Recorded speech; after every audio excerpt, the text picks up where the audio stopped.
Hey Belmont Eagles, you're with Miss Fruman this week again. We are going to be going over the Civil War. So, when we talk about the Civil War, we first start off with the differences between the North and the South. And we started off with this little map right here. We said anything in the blue was considered northern. And you have California and Oregon out here. Even though they weren't northern states, when they separated, they decided that they wanted to be free states. We have the pink right here, which we said was the slave states. And then the purple over here are the territories that aren't states yet.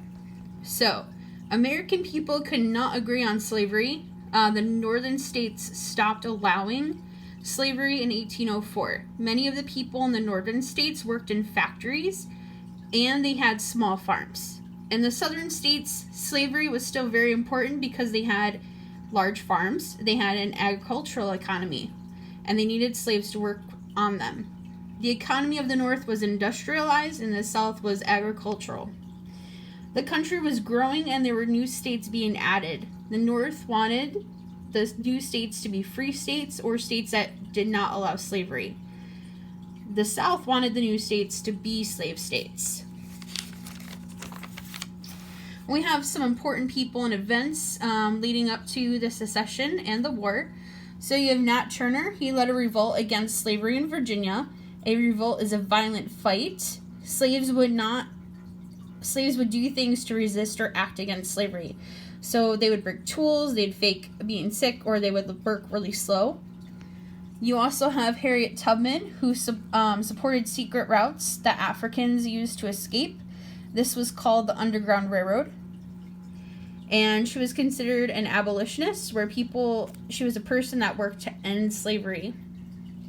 You have John Brown. He used violence to act and try to end slavery. He led a raid on Harper's Ferry, Virginia, and he hoped to start a rebellion. He was later captured and hung. So you've got good old Abraham Lincoln. He ran for president in 1860. He won the presidency, and southern states then seceded or withdrew from the United States. The seceded states got together and formed the Confederate States of America, and Jefferson Davis was in charge. So during this time, you also have Western Virginia that separates from Virginia. So remember, eastern counties need slavery, so they supported it. Eastern counties are the ones that are, closer to the ocean. And western counties did not like slavery. So the East and West fought, and so the West Virginia was formed because they couldn't compromise. So, Union versus Confederates. So the Union was the people that didn't want slavery. There were 19 states. And the Confederates were the people that wanted slavery. And the capital was in Richmond. And that was 11 states. Virginia was obviously on this side. So you have the first shots, Fort Sumter at Fort Sumter. Fort was running low on food. Abraham Lincoln sent food, and the Confederates attacked 5,000. They attacked for 30 hours, and this marked the start of the Civil War. So this wasn't considered the first battle. This was just the start. In a Civil War, citizens, remember, of the same country fight each other. Virginia then seceded and joined the Confederates. Alright, Civil War battles. You've got the first Battle of Bull Run. This is the place that we went to see earlier in the school year, or the first Battle of Manassas. So this was the first battle of the Civil War. It was on July 21st of 1861. Confederate Stonewall Jackson held his men together like a stone wall.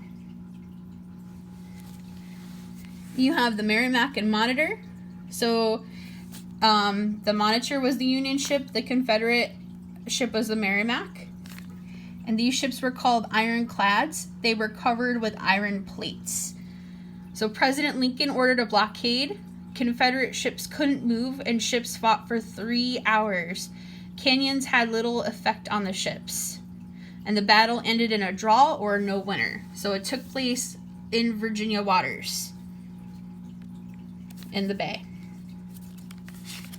Wouldn't have ironclads on land now, would we? All right, Battle of Fredericksburg. That was led. So Robert E. Lee, Confederate general, defeated Union troops. That was December 18th, 62. Union attacked 6 times and they were held back, so they retreated. You have the burning of Richmond. Richmond was the capital of the Confederacy. It was burned by the Confederates because they didn't want the Union to take the supplies in Richmond. Fires were set to keep war supplies from the Union troops. I said that. Hard times. Confederates had not a lot of weapons because there were not a lot of factories in the South. The North could use factories that they had because it was industrialized to make weapons. So the North's blockage stopped supplies from getting to the Confederates. You then had the Emancipation Proclamation. Lincoln was freeing all slaves. If the Union won, slaves would be free. All right, rules during the Civil War. Roles of women. They took over businesses and farming, jobs left by men that had went to war. They also collected supplies and sent food to the troops. They made clothes. They worked in hospitals. Some even worked as spies. They carried messages for Confederate generals.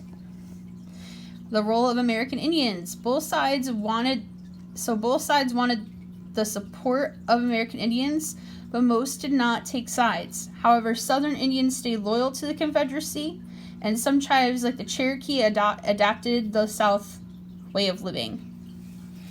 You have the roles of African Americans. They relied on enslaved African Americans to raise crops and provide labor.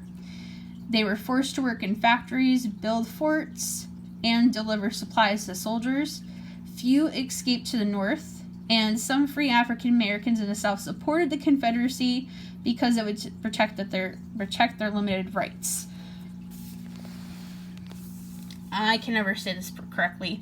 Appomattox Courthouse.